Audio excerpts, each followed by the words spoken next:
ሰላም ጤና ይስጥልን እንኳን ደህና መጡ። ዛሬ ምርመራ ሂደቱና የቤተሰብ ዶክተሮች የጤና እንክብካቤ ቡድን ቁልፍ አካል እንደሆኑ ለመረዳት እንዲረዳው አንዳንድ አስፈላጊ እርምጃዎችን እናስረዳለን። ለአካባቢው አዲስ ከሆኑም ወይም በአልበርታ ረጅም ጊዜ ቢኖሩም የመጀመሪያው እርምጃ የት እንደሚጀምርና ምን እንደሚጠበቅ ማወቅ በጣም አስፈላጊ ነው። በመጀመሪያ ደረጃ የቤተሰብ ሐኪሙን ማግኘት። መጥፎ ወይንም ጤናማ ያልሆነ ስሜት ከተሰማው በመጀመሪያ በፍጥነት የቤተሰብ ሐኪሙን ያገኙ። የቤተሰብ ሐኪሞች በእርሱ የጤና እንክብካቤ ውስጥ የህመም ምልክቶችና የጤና ሁኔታን ለመረዳት ጊዜ በመስጠት የጤና እንክብካቤ ውስጥ ትልቅ ሚና ይጫወታሉ። ይህ በመሆኑም የተከሰተውን የጤና ችግር ለመለየትና ለመረዳት የህመም ምልክቶችን ይጠይቃሉ፣ የተለያዩ የአካል ምርመራዎችን ያደርጋሉ። በተጨማሪም የበለጠ መረጃ ለመሰብሰብ የተለያዩ የናሙና ምርመራዎችን ለምሳሌ እንደ ደም፣ ሽንት እንዲሁም የምስል ምርመራ ያዛሉ። የምርመራውን ውጤት መሰረት አድርጎ አስፈላጊ ከሆኑ ሌላ ከፍ ያለ ህክምና ለምሳሌ እንደ ቀዶ ጥገና፣ ባዮፕሲ ያዛሉ።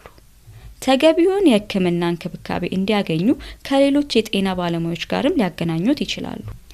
ለአልበርታ ወይም ለካናዳ አዲስ ከሆኑ ይህ አሰራር እሱ ከለመዱት የተለየ ሊሆን ይችላል።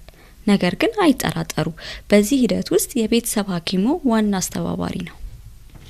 በሁለተኛ ደረጃ ምርመራና ጥናት። ሐኪሙ የህመም ምልክቶችን ከተረዱ በኋላ ስለ ጤናው የበለጠ ግልጽ መረጃ ለማግኘት የተለያዩ ምርመራዎችን ሊያዙ ይችላሉ። አንዳንድ ጠቃሚ ነጥቦች እነሆ። በተቻለ ፍጥነት የምርመራውን ቀጠሮ ማስያዙን ያረጋግጡ። መዘግየት የምርመራና በህክምና ላይ ከፍተኛ ተጽዕኖ ሊያደርግ ይችላል። ወደ ቀጠሮ ለመድረስ እርዳታ ከፈለጉ ሐኪሙን ያሳውቁ፣ በተለይ የተለያዩ ቦታዎች ላይ ከሆነ። በሚያደርጉት ምርመራ ላይ ፍርሃት የተለመደ ነው። ስለዚህም ማንኛውንም ጥያቄ መጠየቅ ያስታውሱ። ሊጠይቋቸው የሚችሉ ጥያቄዎች ዝርዝር በዚህ ቪዲዮ መጨረሻ ላይ አሉ። በሶስተኛ ደረጃ የምርመራ ውጤቶችን መረዳት።